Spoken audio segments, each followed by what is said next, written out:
Good morning, students.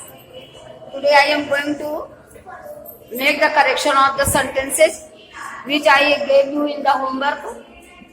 The sentences, all the students, I hope you have done. सभी बच्चों, हो सकता है सबको आशा है सब बच्चे करके लाए होंगे। तो लाइए आप लोगों को इसका पहले करेक्शन देखते हैं। Exercise number 7B। 7A पूरा होगा 7B आइए। Turn to the left you will see the post office. क्या बनेगा? Turning to the left comma you will see the post office. Clear है आप लोगों को? Turning to the left you will see the post office. The lion is very old, it can not kill the animal. The lion is very, very की जगह पर क्या आ जाएगा? TOO2। ठीक। The lion is TOO2 old to kill the animal. ये ऐसा बनेगा जैसे रिमूव टू वाले नहीं बनते हैं, वैसा टाइप का है ये। The lion is TOO2 old, फिर किल से पहले टू आ जाएगा, to kill the animals. Next आइए। He taught me English, he give me some books also. ये आपको ब्लैक बोर्ड में बता रहे हैं, ये आपको बोर्ड में सेंटेंस बता रहे हैं, देखिएगा। चलिए सेंटेंस बोलिए जरा। ही टॉट मी इंग्लिश,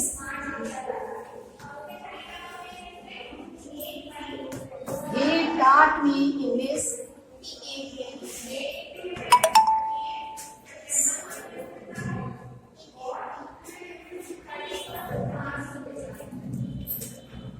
इधर से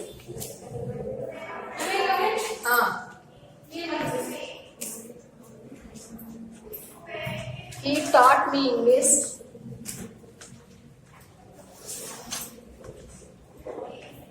He gave me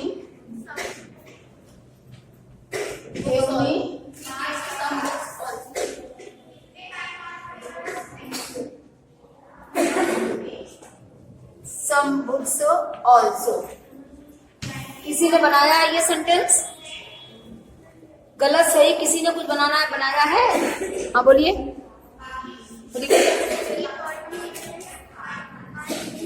नहीं, पहले इसका अर्थ समझिए,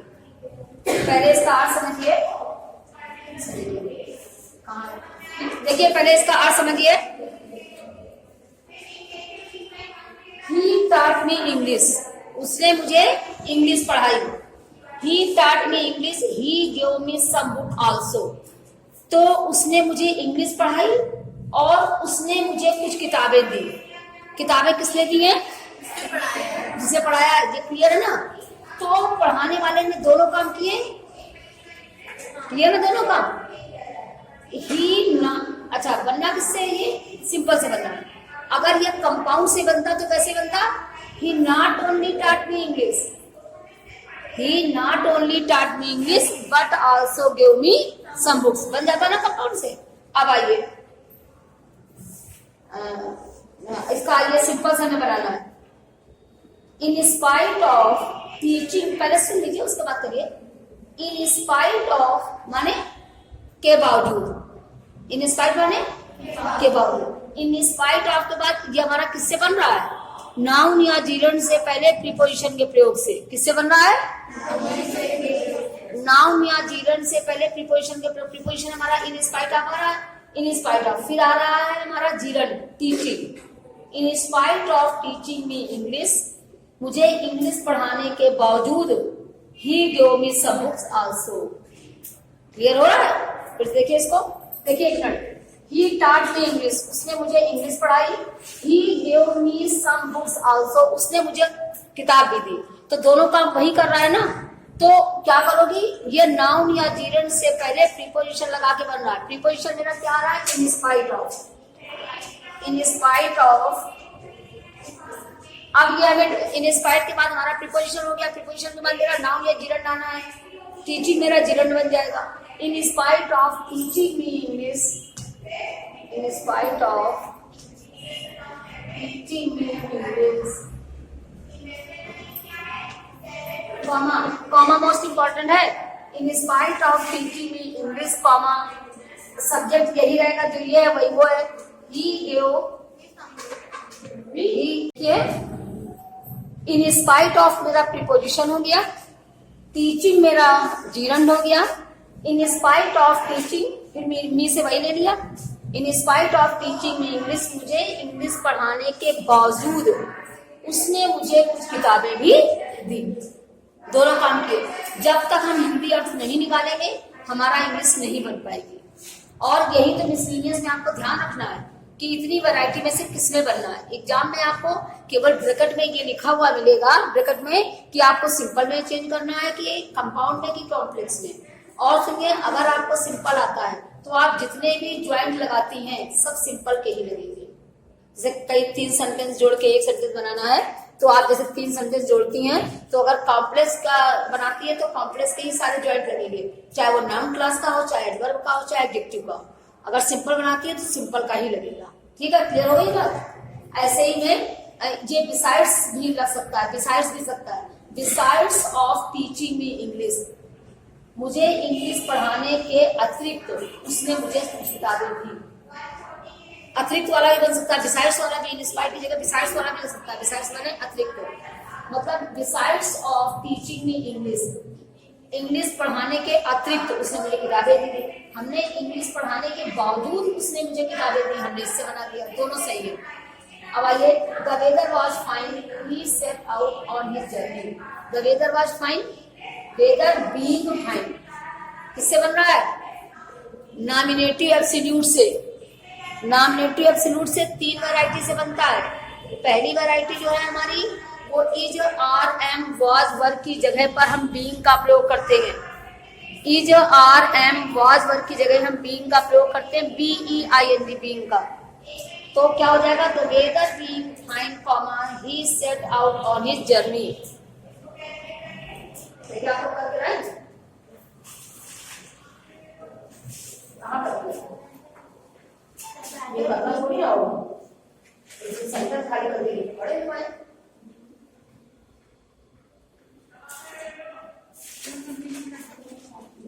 बेटा ये वो हम लोग के बात में हाँ क्यों अच्छा जब पढ़े तो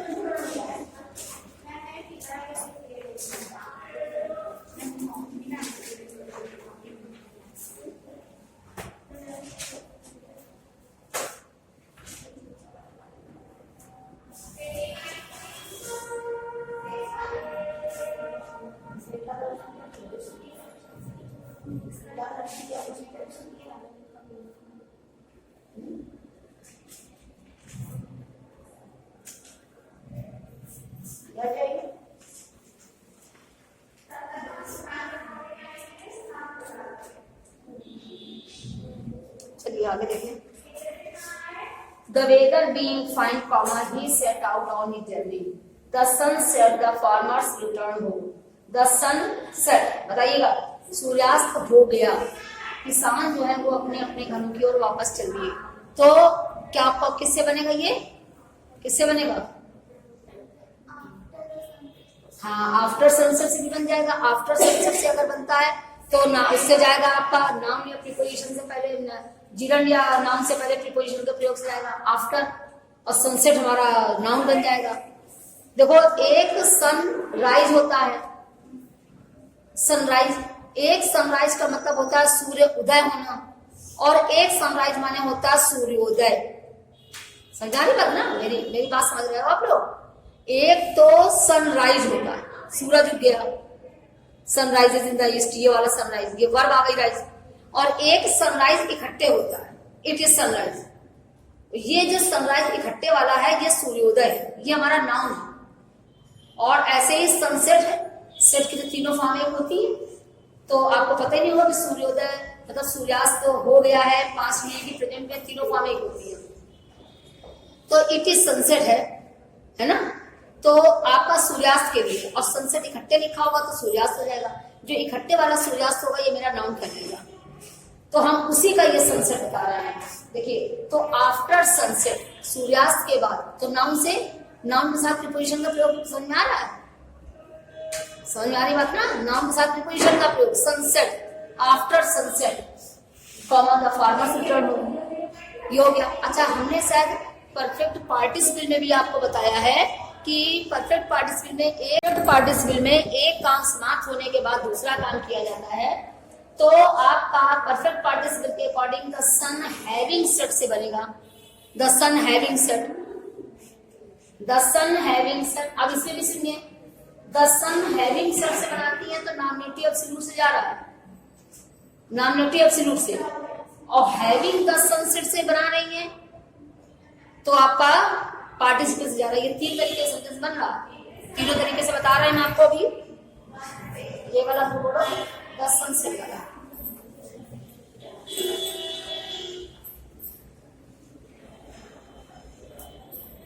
द सन सेट।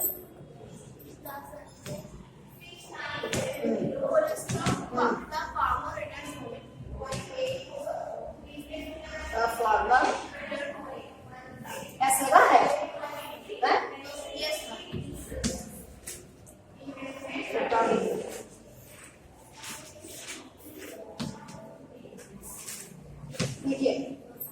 देखिए ये हमें सिंपल में ही रहना है। सिंपल के अंतर्गत हमने आपको पहले बात तो नॉमिनेटिव एब्सोल्यूट से बताया। नॉमिनेटिव एब्सोल्यूट में 3 वैरायटी हैं। नंबर 1, वाज के साथ केवल कोई वर्ब ना दी हो, वाज के साथ कोई वर्ब ना दी हो, जैसे द डे वाज फाइन था, अभी द वेदर वाज फाइन था, द वेदर वाज फाइन, तो ये हमारा नॉमिनेटिव एब्सोल्यूट में पहली वैरायटी से बना। दूसरी में अगर यहाँ पर भी पास्ट टेंस आता है और यहाँ पर भी पास्ट टेंस आता है तो हमारा हैविंग के साथ वर्ब की थर्ड फॉर्म का प्रयोग होगा। तो यहाँ पर भी पास्ट टेंस है, यहाँ पर भी पास्ट टेंस, तो हैविंग के साथ क्या हो जाएगा? The sun having set, the sun having set. ये पार्टी ये आपका बना जाके इसी जगह पर, नॉमिनेटिव एब्सोल्यूट का मतलब है ये चीज हम इतनी लिखे रहेंगे, उसी जगह पर हैविंग सेट का प्रयोग है। The sun having set comma the farmers return home.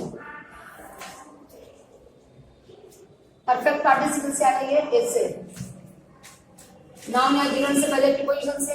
After setting the sun, after setting, जब हम आफ्टर से बना रहे हैं, आफ्टर सेटिंग द सन, इससे भी बन जाएगा, आफ्टर सेटिंग द सन से भी बन जाएगा। हमने वर्ब ले ली ना, इसका हमने बना दिया ना आफ्टर सेटिंग तक।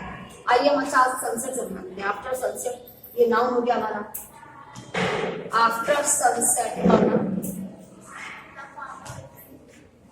The farmers return.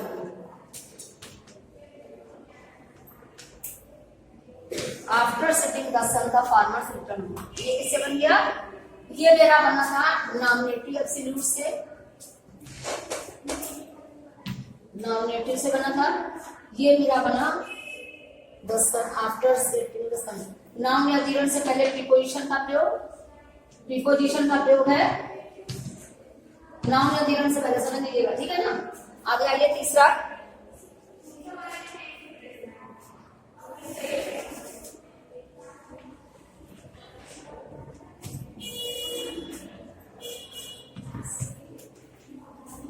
having said the sun, comma,